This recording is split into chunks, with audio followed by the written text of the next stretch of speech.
All right, so the first thing that you want to do is you want to make sure you have Node.js downloaded. You probably have it installed for previous projects if you're watching this video, but if you do not, that is a prerequisite that you need. I have Mac, so I downloaded the Mac version, but if you have Windows, please download the Windows version. So after you have Node installed, go ahead and do a node -- version, and you should see what version of Node you're running. The version doesn't really matter for this tutorial. I'm running 20.5.1, that should be fine. The serverless documentation is going to be your best friend, so make sure you go to it. And if we go over to the Get Started screen, we go to Setup, you can see the first command that we need to run is npm install -g serverless. What this does is it installs the serverless node package globally on your computer. So it doesn't matter what directory you're in. You can go ahead, paste that right in there, and then press enter. So now that we have the Node serverless package on our machine, we can go ahead and create a serverless project. So go in the directory that you want. Mine is cd source/repos. So now that we're here, we're going to create our serverless project. And so all you need to do that is go serverless, enter. Now it's going to walk you through a bunch of configuration steps that you need to do. So the first one is what kind of serverless project do you want to have? These are templates. Templates help you start your project. If you have a template that you know of that's not on here and you have the URL of it, you can go ahead and click other and do that. But for this video, we're just going to create a HTTP API Python. We will just call it serverless tutorial. And now it's downloading the template from the web. It asks us if we want to register or log into the Serverless Framework website. Let's just do no. You can do that if you want. There's no really reason why we need to do that in this tutorial. Do you want to deploy now? We're going to go ahead and say no. You can if you want. If you don't have your AWS CLI configured, which we're going to do in the next step, it won't work. You need to have access to a AWS account in order to deploy to AWS.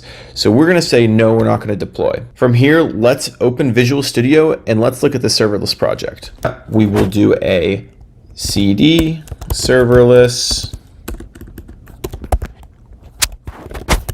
tutorial, and then I will do a code period. That will open up Visual Studio. So now that you have Visual Studio up, you should see 4 files: your classic gitignore, your handle.py, your readme, and your serverless.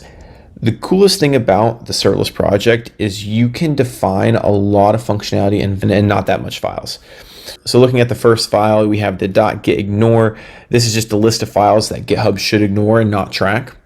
We have our handle.py. This is our actual function that will be run as a Lambda. So you can think of your Python files as your Lambdas. Your README, this is the default README that serverless provides. We can go look at the documentation here. It has some good instructions on how to work with your serverless project, but we're going to ignore that and we're just going to go ahead and delete it. Actually, it's not needed. And then we've got our serverless.yml file. So the name of this file is important. We don't want to change that name. When you type serverless to deploy it, it looks at this file to deploy. You can see this is code as infrastructure. And so when serverless runs, it will build the Lambda functions that you describe here. It says what provider you are, what runtime you're using. You can see the runtime here. That is Python 3.9. And that's what the default Python HTTP API template gives us. We will change this to 3.11. The framework version, don't worry about that. That's just for serverless. Just take what it gives you. And then here's the name that we named our project. The function, it maps our API gateway in AWS directly to the Lambda. If you don't know what I mean by that, fast forward or watch the rest of this video and I'll explain that. The next thing we need to do is we need to install the AWS CLI if you don't already, because serverless piggybacks off of the AWS CLI credentials in order to access your AWS account. The serverless project is nothing if it's not connected to an AWS account to actually do the work of deploying the infrastructure. So if you go to this website right here, you should see instructions from AWS on how to install the latest version of the CLI. Go ahead and click whatever OS you're running. I'm running Mac OS, for example, and then I'd come down here and I would follow the steps. I'm not going to explain how to do that because that's not the point of this video. So go ahead and install the CLI, then come back. All right, so assuming that you have the CLI downloaded and installed, you should be able to do AWS. And you should see this as a response. This means, yay, you successfully downloaded it. You also should be able to do an AWS configure. So when you type in AWS configure, it'll then prompt you to enter certain keys and secrets. This is the way of connecting your CLI to your actual AWS account.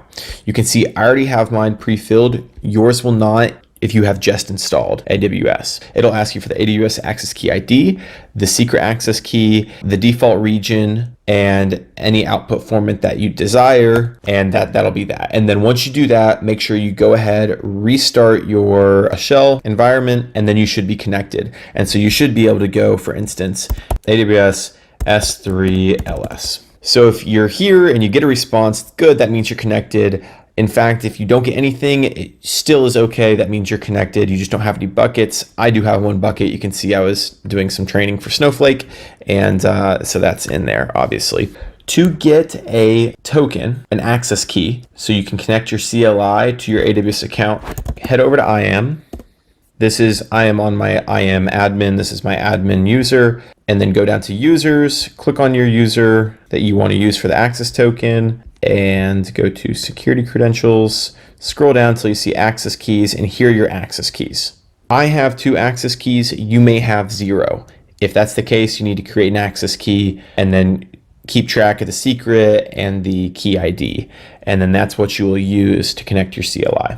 So now that we have our AWS CLI downloaded, we have serverless downloaded, and we've created our serverless project, I'm going to go back into our project and I'm going to do a serverless deploy. And what this does is it takes the current code in your repository and it'll push it to AWS and build those resources. So it'll build your API gateway. It'll build some IAM role credentials. It will build some Lambdas, depending on what Lambdas are in there. And we'll go ahead and look at the creation stack. So if you head over to CloudFormation while that's being built, Serverless uses CloudFormation to deploy all of the code, to deploy all of the resources. And so we can go into resources. We can see all the things that Serverless is creating for us when we deploy. And it's all held in what's called a stack. CloudFormation uses stacks to logically keep reference of what physical resources are created. So we'll just keep on refreshing until we get it complete. There we go. It is complete. We can see all of the resources that have been created. It created our actual Lambda function, which just says hello, and we can see that handle hello. There's our function, and it created hello Lambda function. So that's using serverless deploy. One thing I will note that is very important if it's not working for you, your user must have the permissions to do everything that the stack is trying to do. So when serverless deploy occurs, it uses the permissions of the user that is logged in your AWS configure to then deploy. If that user does not have permissions for which the access key belongs to, then you will not be able to do this. And there will be some sort of error in this stack deployment. It'll say you don't have permissions to create a bucket, maybe, if you don't have S3 permissions to create a bucket. So congrats, we just deployed our first serverless application. We can go over to API Gateway. We can go to Dev Serverless Tutorial. We can see our get here. We have a get on the root of our domain, which we can see maps directly to our serverless file. On the root of our domain, we have a get method, and that get method should call our handler.hello. So here's handler, hello.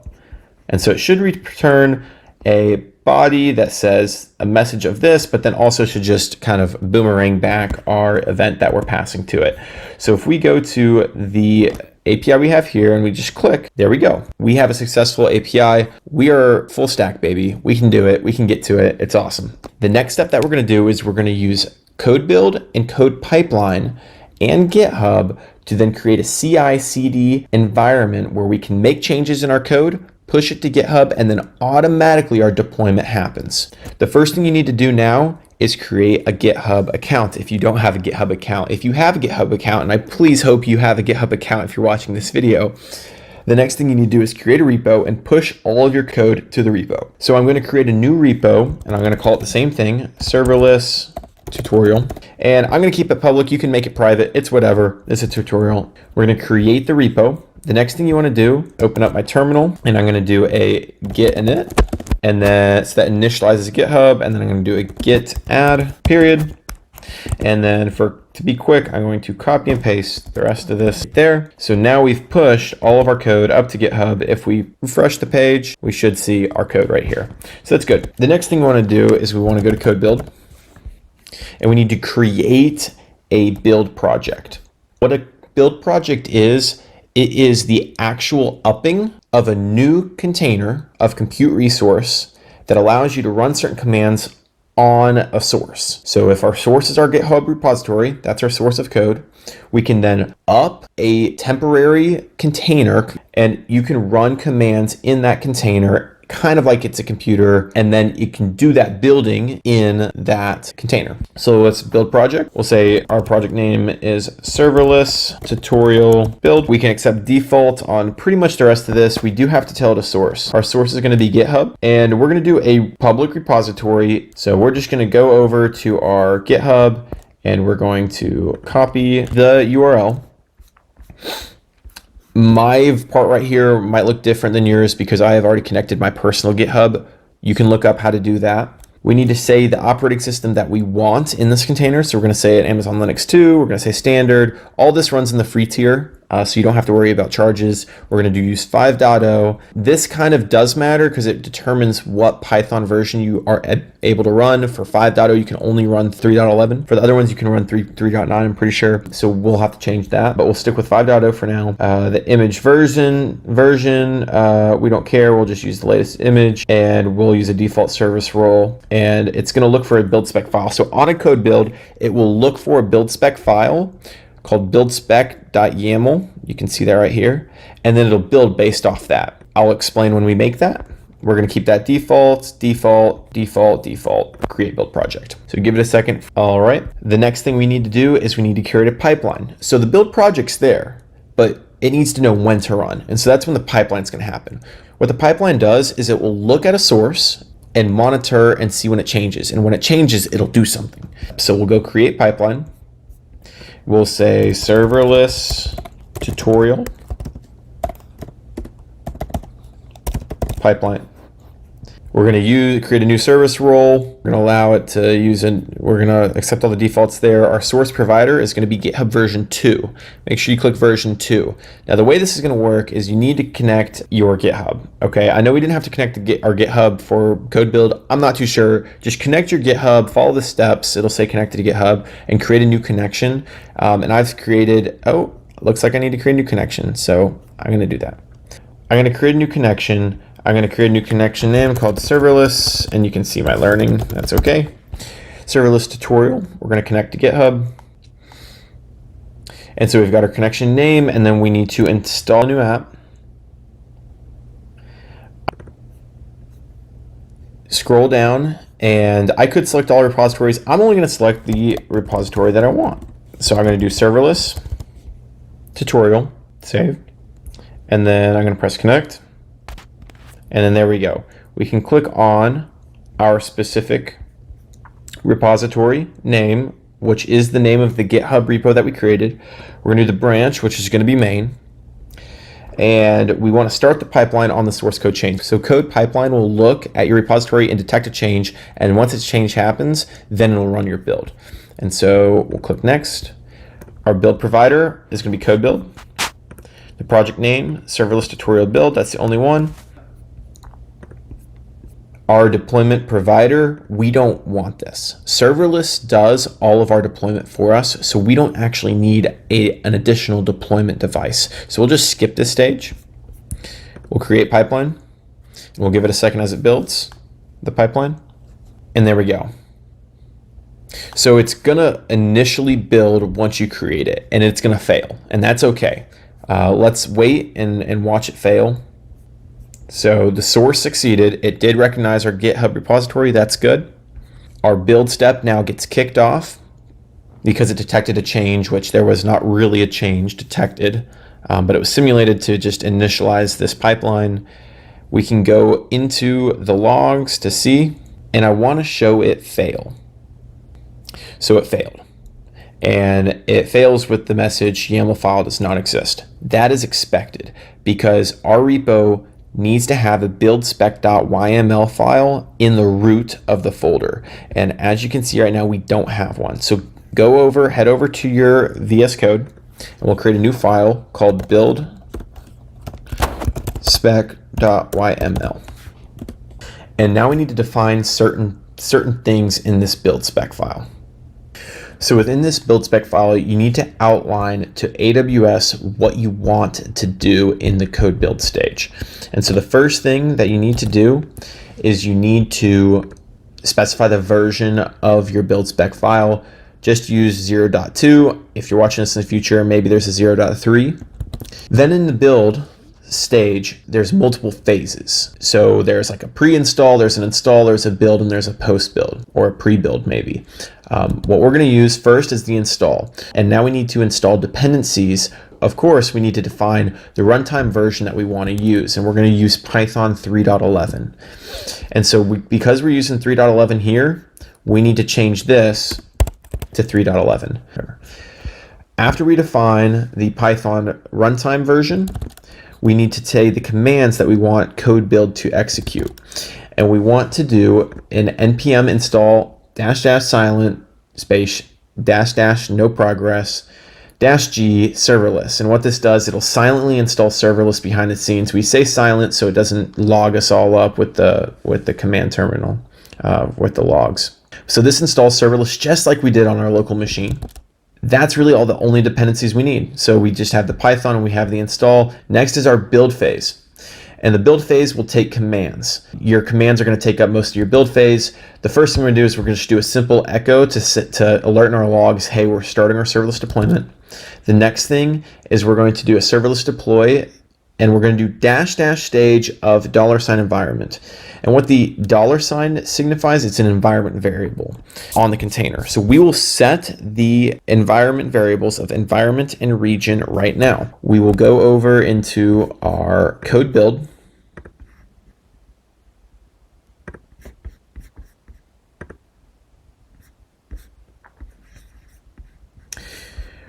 We'll edit environment, additional configuration, and we'll say our environment is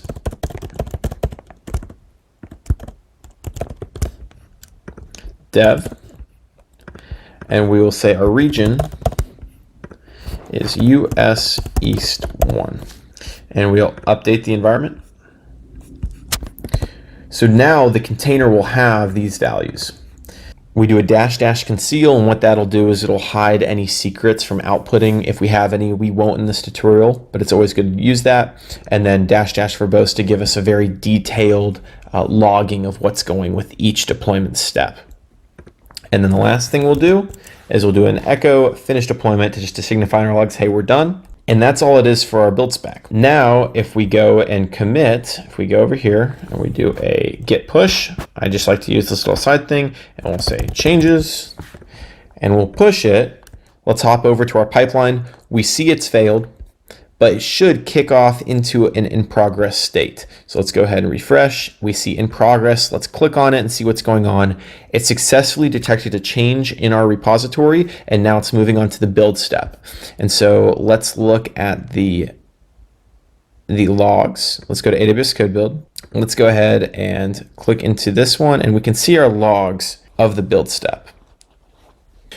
So as you can see, it's running the npm install serverless. It's doing it silently, so we don't see any logs for that. Now you can see it's running the serverless deploy. We did this locally on our machine, but what it's doing now is it's actually doing it in the container. Okay, we got an error. And so let's see what this error is. This is great, and I wanted to fail on purpose because I want to show you how you debug. So let's go to CloudWatch. Code build is linked by default to CloudWatch. And so you can go over and look at your log groups, and you can go into your serverless tutorial build, and we can go see the most recent stream and see where the error happened. So we see error. Let's open this up.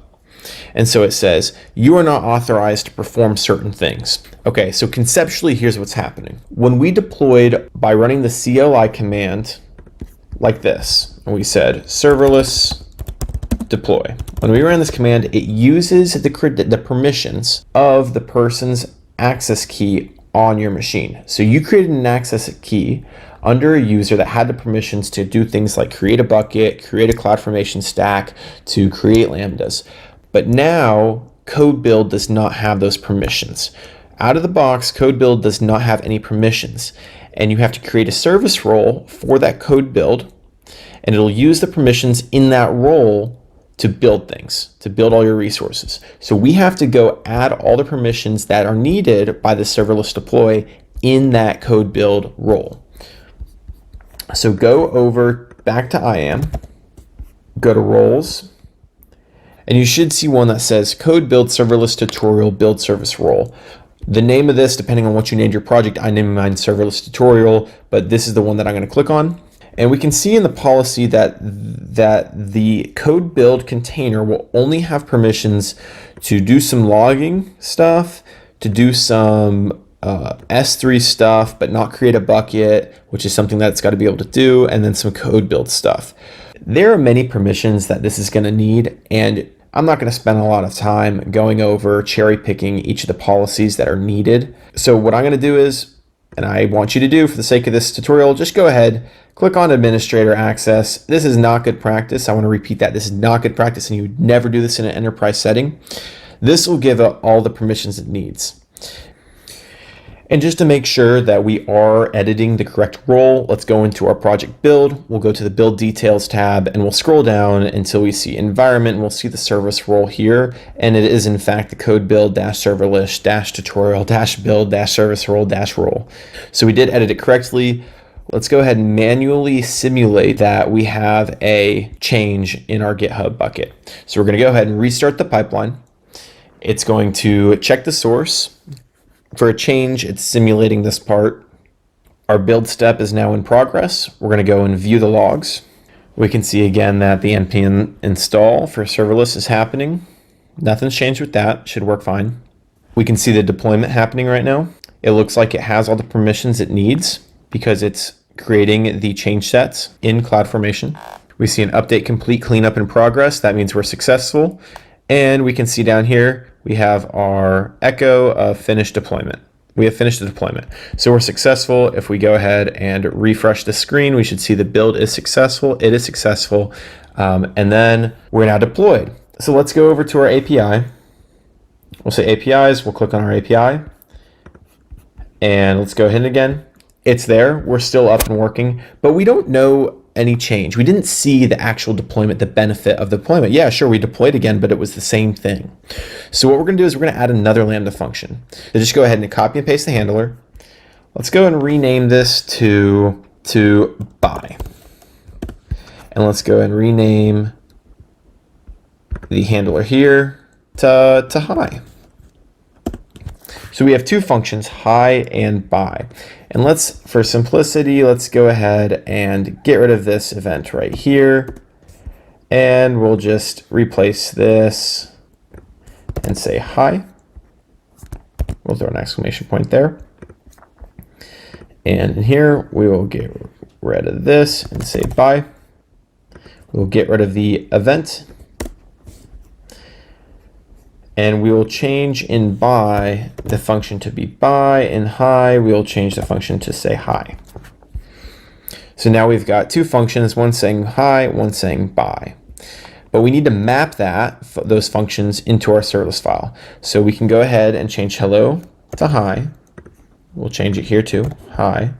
Now it says handler.hi, but we changed the file name to hi as well. So we're going to have hi.hi, hi.hi. The next thing we're going to do is we're going to change the path to /hi. We can copy all of this and paste it right below. And we need to make sure our spacing's right because YAML is tab sensitive. And so you can see it's yelling at us. It's got to be unique. So we'll call this buy. And wherever there's a hi, we can do a command D and say buy. And it's still a get method. So we made our changes, we created a new Lambda, and we want to update that in our AWS account. So go to source, I'm going to say changes, and we're pushing our changes. Immediately what should happen if we go over to our pipeline, we see that it's in progress. It detected the change and it's going to go ahead and build. We're going to give it some time to build. And during the build, you can see it's creating all the new Lambdas and API gateway routes, and it's also deleting the old ones. So we no longer have the hello API and Lambda. We now have hi and bye right there. We'll refresh the screen and you can see the build succeeded. So if we go over to our API gateway, we click on this, you can see we now have our two separate endpoints for hi and bye. If we click this, page not found. Well, we got to go to our specified route. So we'll say hi. And there we go. We get our message of hi. And we can go bye and we can get our message of bye. Well, there you have it, folks. That's all I have for you. I hope this was inspiring. I hope you learned a little bit about CI/CD, continuous integration and continuous deployment. Now all you have to do is make changes to your code and push your code to GitHub, and all the resources and infrastructure are built for you. That's the benefit of serverless in combination with AWS pipeline and code build. Please give me a like. That would be awesome if you found this entertaining or educational at all. That helps me out a ton. And comment what you think. Comment if you want any videos on something similar like this, or comment if you have any problems and I can reach back out to you. Thanks.